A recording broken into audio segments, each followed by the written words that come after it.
Hello friends, Hariom. कैसे हैं आप लोग? आई होप आप लोग अच्छे होंगे, स्वस्थ मस्त होंगे।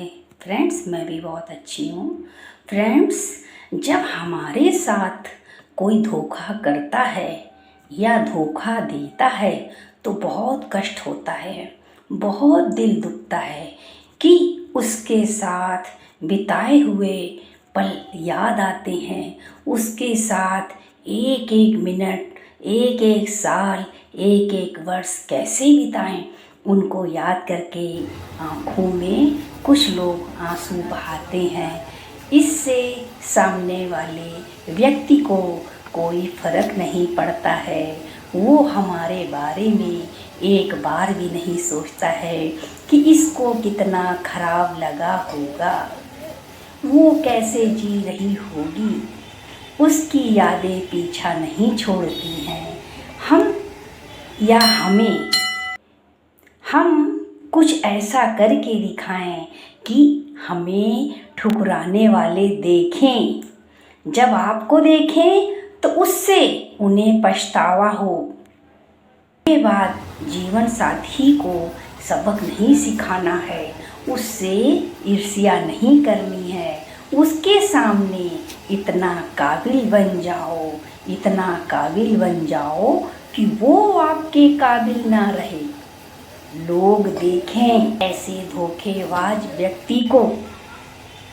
किसी के चले जाने से जिंदगी खत्म नहीं होती।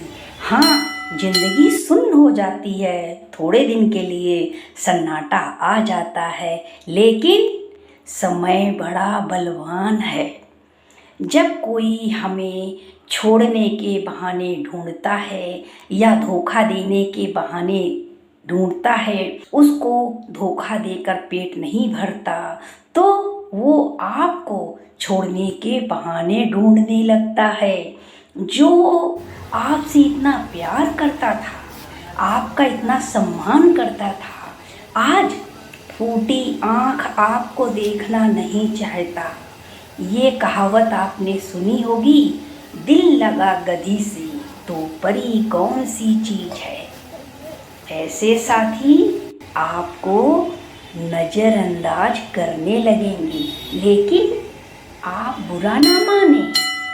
जब आपको कोई छोड़ना चाहे, धोखा देना चाहे, तो वो ऐसे ही करने लगता है। लेकिन आप समझ जाओ, उसकी आँखों में पट्टी बंधी है। उस पट्टी को उतारने के लिए परमात्मा खुद आएंगे, खुद न्याय करेंगे। आप केवल शांत रहो, शांत रहो, शांत रहो और परमात्मा का खेल देखो। आप उसको नज़रअंदाज करो। छोड़कर जाने वाले वापस आते हैं, भूलने वाले कभी वापस नहीं आते हैं, क्योंकि वो आपको जानबूझकर भूल गए हैं। इसलिए आपकी भलाई इसी में है कि आप उनको भी भूल जाओ। ऐसे व्यक्ति को भगवान खुद सबक सिखाएगा। आप उसे इसलिए माफ़ करते हो कि आप उससे बहुत प्यार करते हो। जो भरोसे के काबिल ना हो, उससे दूर हो जाना ही ठीक है।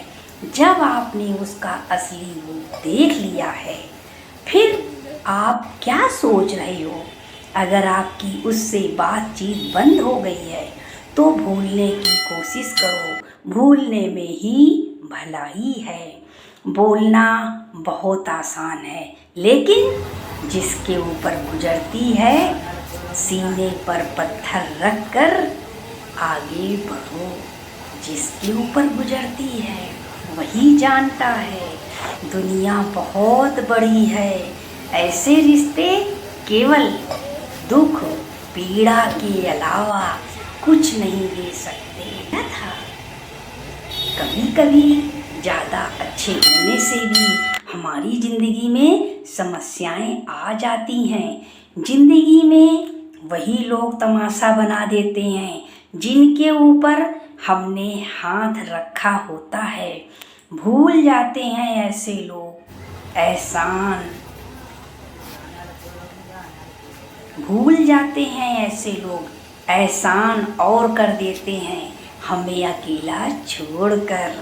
समाज की नज़रों को फेस करना पड़ता है, ऐसे इंसान को लोगों के मुंह से भी सुनना पड़ता है। इसके आदमी ने ऐसा कर लिया, इसके आदमी ने दूसरी रख ली। क्या किसी ने बोला था कि दूसरी ले आ, तीसरी ले आ, चौथी ले आ?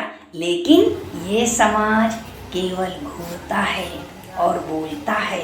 जब इसके ऊपर गुजरती है ना, तब इस समाज को पता चलता है कि बहन, बेटी, बहू का दर्द क्या होता है। हमारे अपने लोग 1 मिनट में हमें पराया कर देते हैं, जैसे हम लोग छूत की बीमारी हो, जैसे कि हमें एड्स हो गया हो। कहते हैं बुरे कर्मों का फल भोगना पड़ता है। धोखा शादी के बाद मिले या पहले मिले, धोखा धोखा ही होता है। धोखा देने वालों को फर्क नहीं पड़ता। कर्मों का खेल है सारा, जो आज रुला रहा है समय लौट कर आता है। आप एकांत में विचार करो। एकांत ऐसा मरहम है जो आपके सारे घाव भर देगा। घबराओ मत, जो होता है अच्छे के लिए होता है।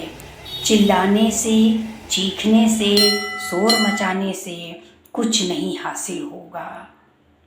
क्रोध तो आता है जिस इंसान के साथ ऐसा होता है, जिस इंसान ने आपकी खुशियाँ छीनकर आपकी ज़िंदगी में कायनात ला दी हो, तो क्रोध तो आएगा ही।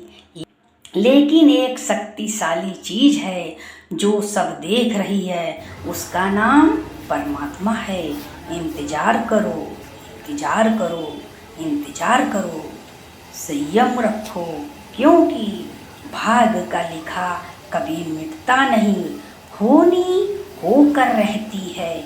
जब रास्ता दिखाई ना दे तो भाग्य का खेल समझकर भाग्य पर छोड़ देना चाहिए, क्योंकि अब हमारे हाथ में कुछ नहीं है। अब पछताए का होत है, जब चिड़िया चुग गई खेत। चुगने के लिए दाने भी आपने ही डाले होंगे, माना उनके साथ अच्छा आपने किया होगा, उनके सर पे हाथ आपने ही रखा होगा। तो कहते ना, कभी कभी अच्छाई बुराई में बदल जाती है। छोटी सी कहानी सुनाती हूँ, सुनिएगा। एक आदमी था, थोड़ी उम्र हुई, उसने सोचा चलो थोड़ी हिमालय में जाकर हम तपस्या करते हैं। वो घर बार छोड़कर हिमालय में चला गया। जब वो हिमालय में गया तो तपस्या करने से तो पेट नहीं भरता। उसने 1 दिन काटा, 2 दिन काटा, 3 दिन काटा। अब उसे लगा भूख लग रही है। उसने एक गाय पाल ली। थोड़े दिन बाद गाय ने गोबर कर करके घर भर दिया। फिर जो दूध होता था उसे बिल्ली पी जाती थी। उसने दूध बचाने के लिए एक कुत्ता पाल लिया। अब कुत्ते की देखरेख कौन करे? उसने एक औरत रख ली जो उस घर का भी देखभाल करती थी और हिमालय वासी का भी देखभाल करती थी।